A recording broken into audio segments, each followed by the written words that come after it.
sign, Capricorn, Taurus, and Virgo, kumusta po kayo guys? Okay, so Earth sign, maraming salamat po sa walang sawang pagsubaybay sa ating mga reading. And kung kayo ay bago pa lang sa ating channel, so ayan guys, mag-subscribe na po kayo. And i-click mo na rin yung ating notification bell para lagi po kayo guys updated sa ating mga bagong upload. So tingnan natin Earth sign, ano ba ang inyong gabay kapalaran? Earth sign, Capricorn, Taurus, Virgo, gabay kapalaran po.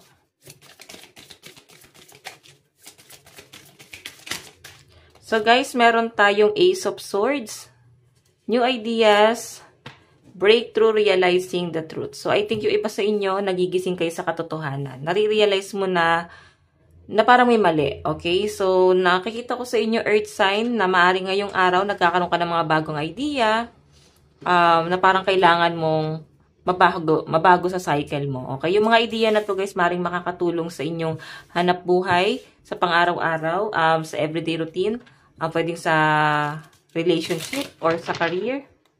Okay, kasi Ace of Swords kumbaga parang more on realization to guys. Tignan pa natin.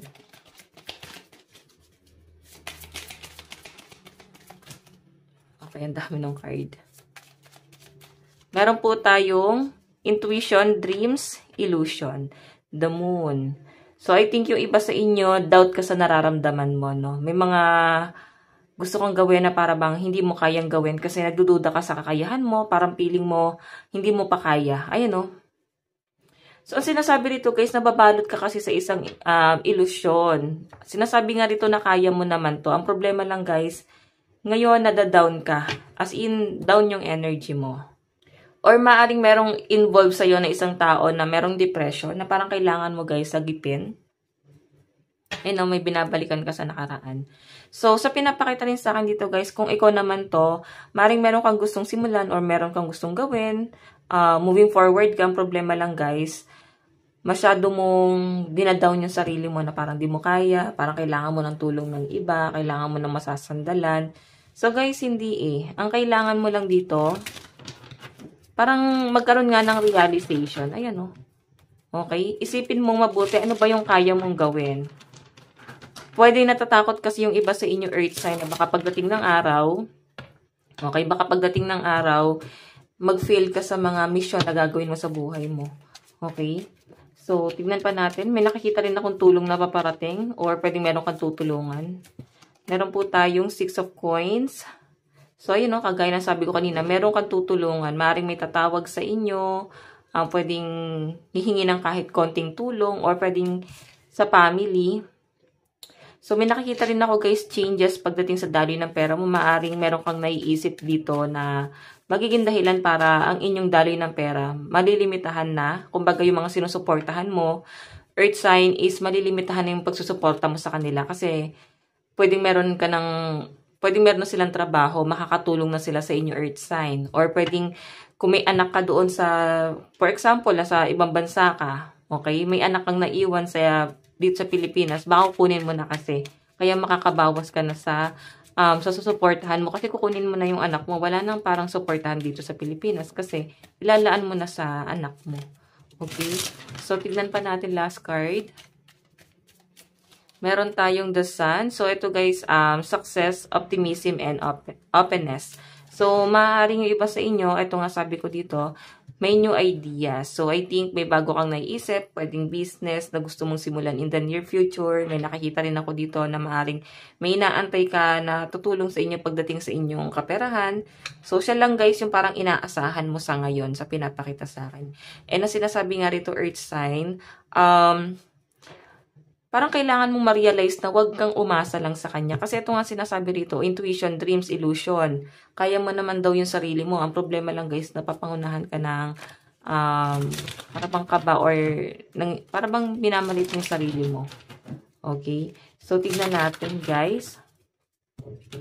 Ano pang ipapakita ng card? So, meron po tayong the Fool. So, parang alam mo, may nagpo-force sa'yo about loyalty. May nagpipilit sa'yo na parang kailangan magkaroon ka ng loyalty rito, maging loyal ka sa akin. Pwedeng pinupuwersa ka ng person mo. Na para bang, siguro bumalik ka sa kanya kung naghiwalay na kayo guys ng person mo, no? Okay, yun nga lang guys, parang ayaw mo kasi guys magpadikta.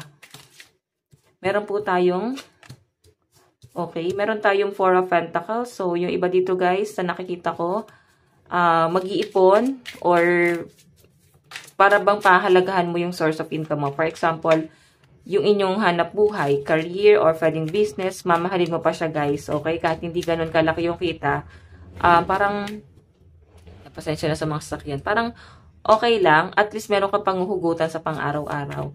Lalo na sa mga independent dito na parang walang tumutulong sa inyo. Okay? So, tignan natin, meron po tayong judgment. Ayan, no? Alam mo, grabe, no? Earth sign, grabe yung panda-down na ginagawa sa'yo ng mga tao. Parang feeling na nila ito lang yung kaya mong gawin kasi ito lang yung meron ka. Minamalit ka nila, guys. Okay? Parang niyayabangan ka nila. Meron po tayong 8 of Cups. May nakikita akong abandonment dito. Para bang hindi na nga sila, guys, nakatulong. Minamalit ka pa nila. Marami pa sila, guys, pinangako sa inyo na hindi na nga nila, guys, tinupad. Okay? Nafe-feel mo dito na parang inabandon na ka. Para bang sumuko ka na eh. Parang kahit anong sabihin nila guys, hindi ka na guys nag-e-expect yan sa mga pangako na yan. Kasi puro salita lang naman guys yung pinapangako na yan. Okay? Ace of Pentacles, High Priestess, Death. So, ikaw lang talaga, no? Sarili mo lang talaga yung aasahan mo dito, Earth sign. And nakikita ko na mapagtatagumpayan mo once na magising ka. Okay? Once na magising ka sa isang ilusyon. So, kailan kayo, Earth sign, magigising? Yung illusion na yan guys, pwedeng takot mo yan sa sarili mo eh. Okay, so titignan natin guys, pagdating naman sa love life mo. So, pwede ito nga yun guys, yung ex mo na gustong bumalik sa'yo, ang gusto niya is maging loyal ka sa kanya, bumalik ka, or wag ka nang gumawa ng mga pangit na hindi niya magugustuhan. Eh, ang nakikita ko nga dito, Earth sign, parang ayaw mo na rin naman, bakit pipilitin mo pa yung sarili mo? So, tignan natin love advice, meron tayong temptation, ayan, marami pala guys, kayong admirer, marami pong temptation sa paligid mo. Yung iba dito, hindi love life yung focus mo, pero may tumutulong sa'yo na tao. Okay? Lalo na pagdating sa financial. Meron tayong illusion. Ayun, avoid the trap of mistaking a fantasy for a true soul connection. So, sinasabi nga rito guys, huwag mo masyadong gawing mundo yung person mo. Kasi baka ikaw ay nababalot sa isang ilusyon na mahal ka niya, galaw, na para bang sinasabi niyang mahal ka niya or paninindigan ka niya, ayusin niyo to, magbabago na siya. Pwedeng uulitin lang yan guys kasi may judgment pa rin. Advice, meron po tayong attend to the details. Ayan. So, sa pinapakita sa akin dito guys, ngayon para bang may mga i-analyze ka. Hindi naman to pag-overthink. Para bang meron ka na pagdudugtong-dugtong na kwento or scenario. Okay. Ayan. So, tingnan natin.